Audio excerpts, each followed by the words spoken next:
we see that we do concede to the fact that the government should be protecting everybody's right, but we also see that people have the right to actually go out and express themselves, to go out and actually exercise their own human rights at the end of the day. For today's debate, I'll be showing the educational benefits and the social benefits that our side is actually going to create. But before moving on to my argument in today's debate, I have two rebuttals to actually state to the opposition side. On my first rebuttal, on the idea where she said that if we allow people to actually share personal information online, it actually there will be an invasion of privacy, and not only that, they see that there will actually be identity theft. First of all, we see that our privacy settings set on Facebook, on any other social networking site that is available in today's society, and not only that, we see that there are laws protecting these people from getting raped or from getting stolen their identity. So we see at the end of the day, the government is doing something. The government is upholding laws to make sure that these people are not harmed in any other way. Secondly, we see that even without social networking site at the end of the day, raping, bullying, these type of things will still occur, and we see the opposition side is not doing anything to actually solve these type of problems. But we see that under our side, if we allow people to actually promote and create awarenesses, we see that these people will be able to deter such information. People will be able to get exposed from these type of information at the end of the day. And not only that, on my last level, we see that even if it allows there to be an invasion of privacy, and even if it allows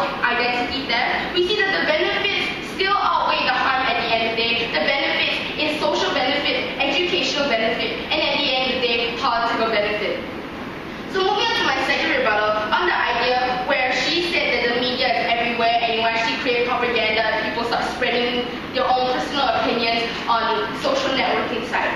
We see that one, there are one-sided media in today's society. One-sided media is created, and we see that these media do also have biased information at the end of the day. So we see that media, there are also certain media that cannot be trusted because they provide biased information at the end of the day.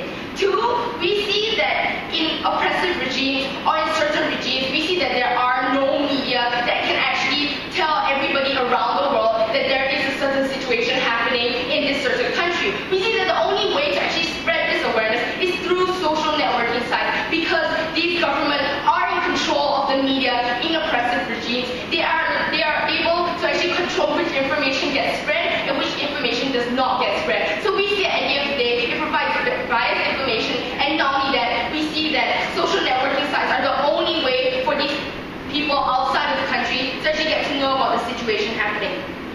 We see that in certain oppressive regimes, there are news that are not even being broadcasted at the end of the day. And we see on the last level, even if media is everywhere, even if media is allowed in every regime in today's society, we see that there is no problem in actually posting personal information. We see that there are people who support a certain thing or oppose a certain thing. Eventually, these two things are actually going to balance out, which means these people will become rational in saying that they will actually get the positive benefit and the negative side at the end of the day, and they will be able to make their decisions based on that because of having two-sided information at the end of the day. But yeah, we see that in the time of unrest situation,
need to target these people's needs. And we see at the end of the day, we need these type of information to actually target these people's needs. Not only that, we see that there are news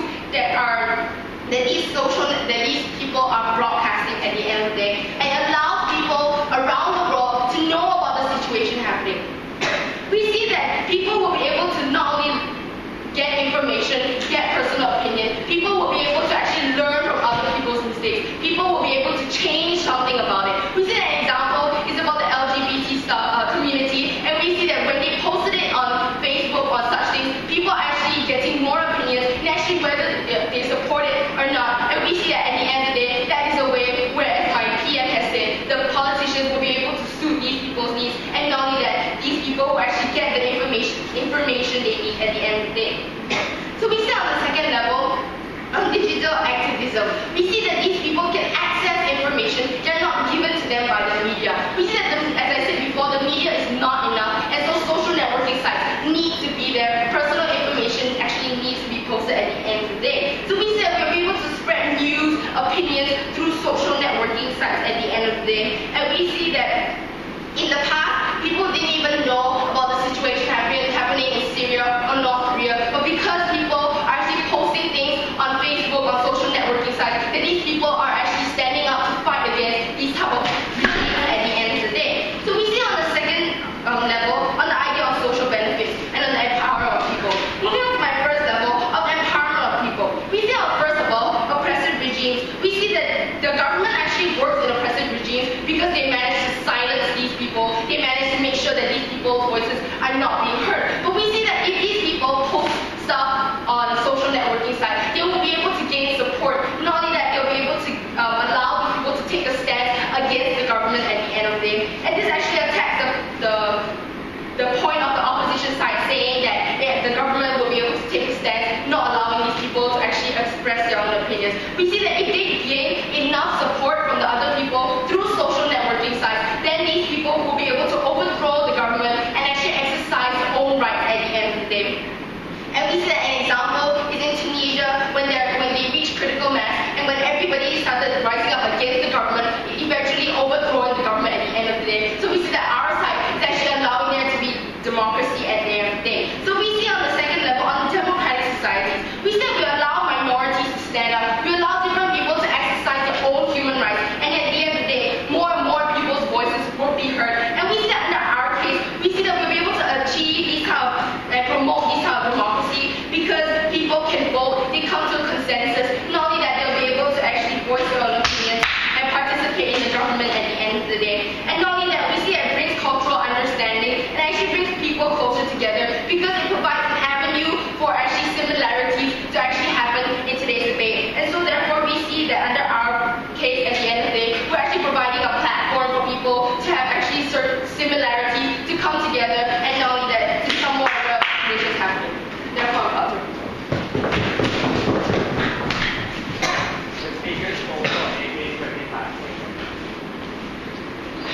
I have 10 foot 12. You're sick. Take 10 feet away from me.